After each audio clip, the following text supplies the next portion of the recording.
All dimensions are open to me. Hey everybody, Thematics here, and boy, I just wanted to talk a little bit about this Fury Warrior tier set for Dragonflight Season 3.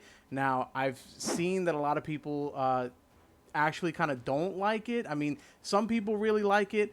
Others I've seen think that they think it's too brain dead to actually be fun. But personally, I really like it, and I think that it's going to be more dynamic and enjoyable than a lot of people are giving it credit for. Now, the major complaint that I've heard from people is that this particular tier set is actually pushing you towards Odin's Fury, which people haven't really been using. They've become accustomed to not really using this ability, taking this talent in the tree. A lot of people just prefer taking Ravager, taking the Raging Blow build, right? And a lot of people are just sort of like, oh, it's only a 3-button spec. It's super brain dead. It's not going to be enjoyable. But I think that those people are wrong. And I'm going to show you why here throughout this video.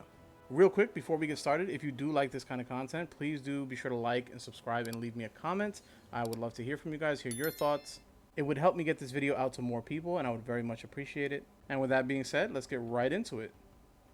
Now, as it currently stands, our 2-piece bonus states it causes Odin's Fury to deal 50% increased damage and empowers your next 3 Bloodthirsts to deal 150% increased damage and have a 100% increased crit strike chance on the primary target. And our 4-piece bonus will cause Bloodthirst critical strikes to give us 2.5 second cooldown reduction on our Odin's Fury. Insanity. We actually do the opener correctly. With this particular build, you should actually get the Odin's Fury from the Avatar Wreck first, and then as the 4-second bleed falls off, then you wait, yeah, I think so. So casting Wreck Avatar macro will give you Odin's Fury, naturally, right? So it'll be at reduced effectiveness, but because you okay. Let's just see how this goes. So we go charge, Bloodthirst, then Avatar Wreck macro, boom, Rampage, Bloodbath, Rampage, Odin's Fury again. We get the 4 other charges of Whirlwind. Now we actually Whirlwind. Now we're just like overcapping. There's so much rage. There's so much rage overflow with this. Good lord.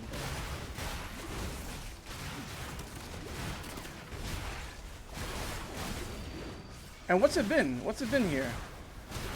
Odin's Fury is now back up again? That's pretty insane, actually.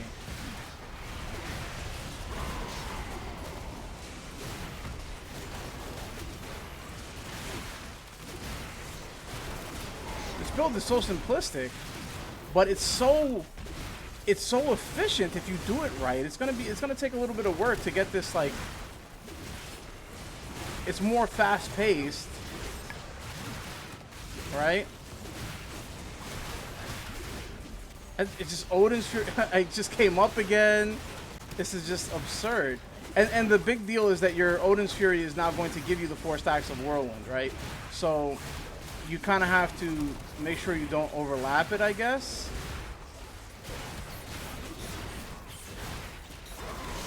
And then you're just going to have your Wreck Avatar macro up again, and then you just do it again. You get the Odin's Fury, the 4 stacks of Whirlwind. Oh my god. This is actually insane. Like, So just using Wreck Avatar macro, no Thunderous Roar, no nothing. I have so much rage overflow, which actually feels nice. And I always have a button to press because the damn thing is always off cooldown.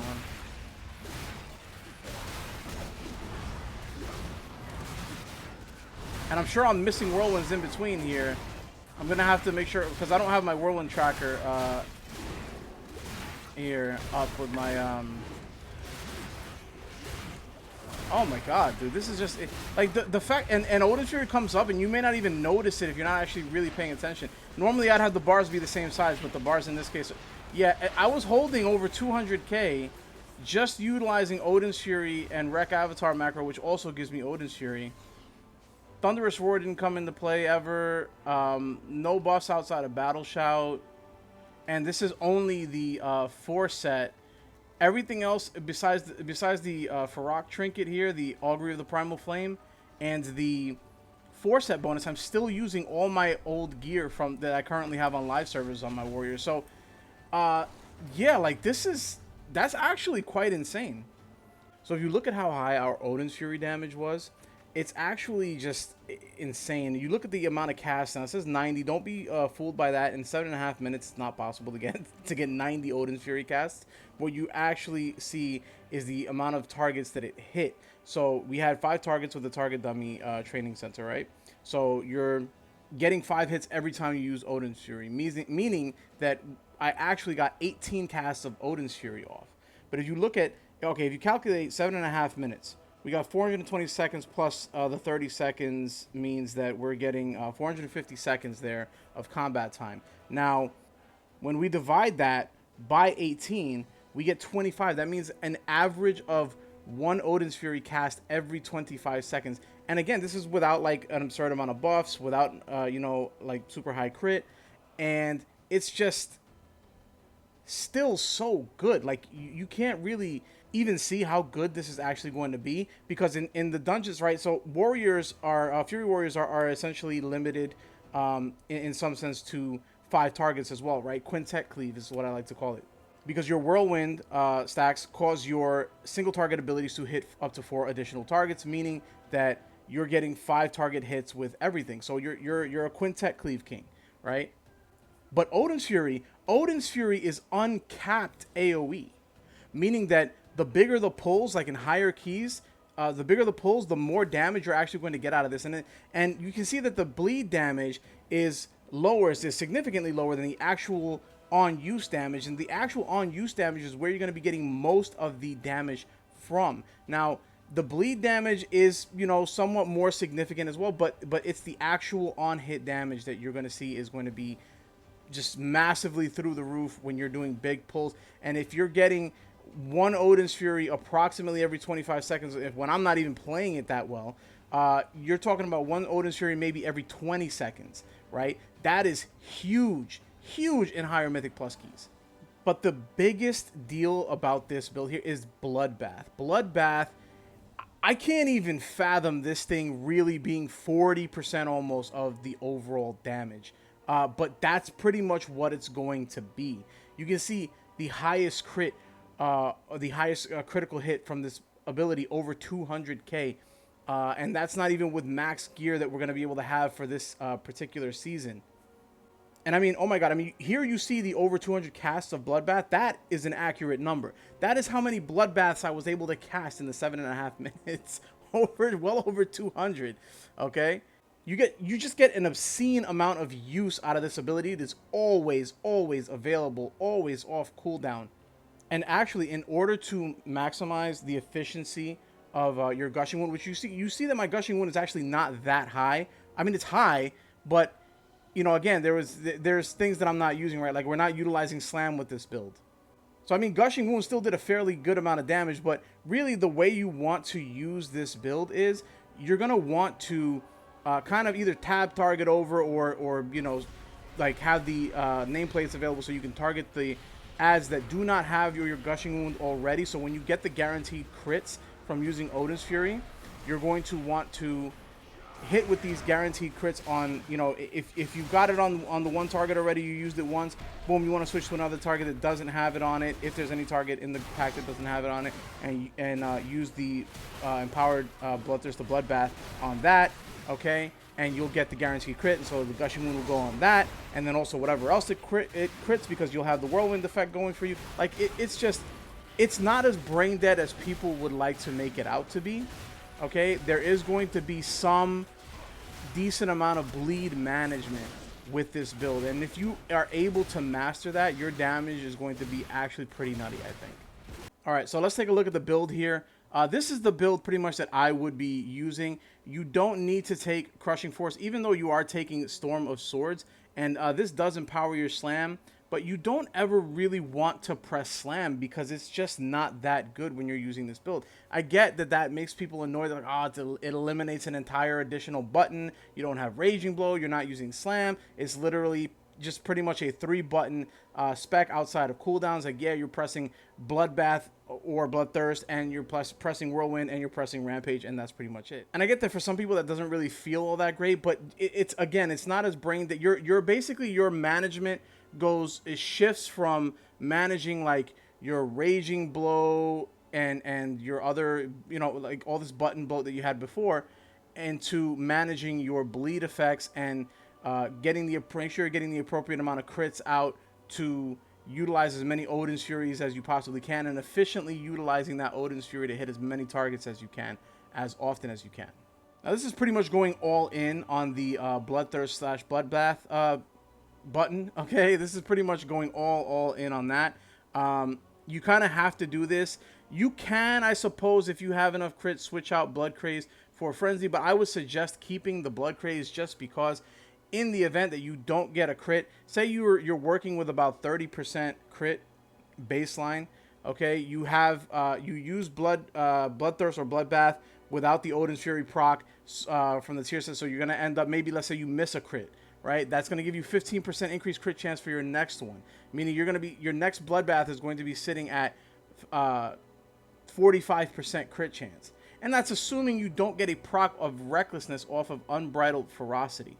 All right, then, I mean, this is going to get up to, what, 60%, 65% additional crit chance. And if you somehow miss again and you don't crit, you're going to go up to 80% crit chance, pretty much guaranteeing your next one is going to crit. And, of course, the more crits you get, the more cooldown reduction you get on your Odin's Fury. It's just, guys, this is going to be, I think, one of the most fun seasons for Fury Warrior, in my personal opinion, that there has ever been, because since I've been playing it anyway, because this is just, I mean, it's going to be very dynamic, very fast paced. You're going to be, oh, I gotta apply the bleed here. You know, I got the proc. You just used Odin's Fury. I'm gonna apply the bleed here. Oh, this thing doesn't have the bleed on it, the gushing wound bleed. I'm gonna apply the bleed there. Switch targets, right? So it is going to be somewhat involved still, and there's gonna be a lot for you to do. And so you might be wondering, right? Like, why do I never want to press slam with this build? Well, okay, so we did take away this thing here, Crushing Force, which makes a slam deal an additional 60% damage. So it would actually at a baseline be higher than Bloodthirst, right? It would land you somewhere around 18,000 physical damage with the gear that I currently have on. However, if you look at the difference between Bloodthirst here, which starts out at 13,000, 13.4k, and you look at the difference between this, okay,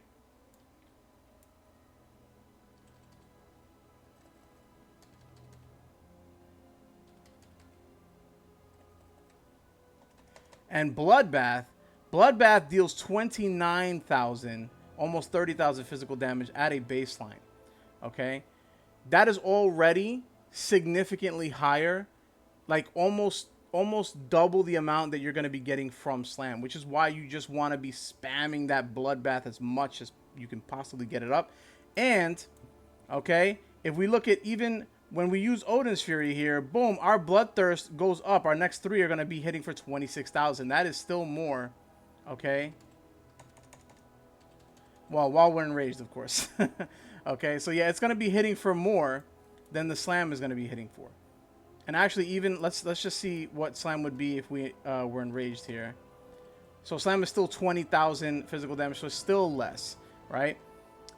Even when you compare the two both being enraged. Now, if you look at Bloodbath after using Odin's Fury, we have the macro, so we can just use it here. Boom. Okay, that. And then we get that. And then we get the Bloodbath is now 35.9k physical damage. The damage is just so much higher on average. So you just want to be spamming this button the whole time, basically. You're gonna, I would suggest picking up some extra keys for whatever your bloodthirst / bloodbath key is bound to, because you're gonna be breaking that key this season. Well, friends, that is gonna do it for this video. Please be sure once again to like and subscribe if you enjoyed this content, and share it with your friends, your somewhat friends, your not so friends, your grandma's friends, maybe not your grandma's friends, and help me push this and other videos in the algorithm. Also, make sure to hit that little bell so you're notified every time I release a new video. And I will see you in the next one. The battle for my world just started, I've been waiting.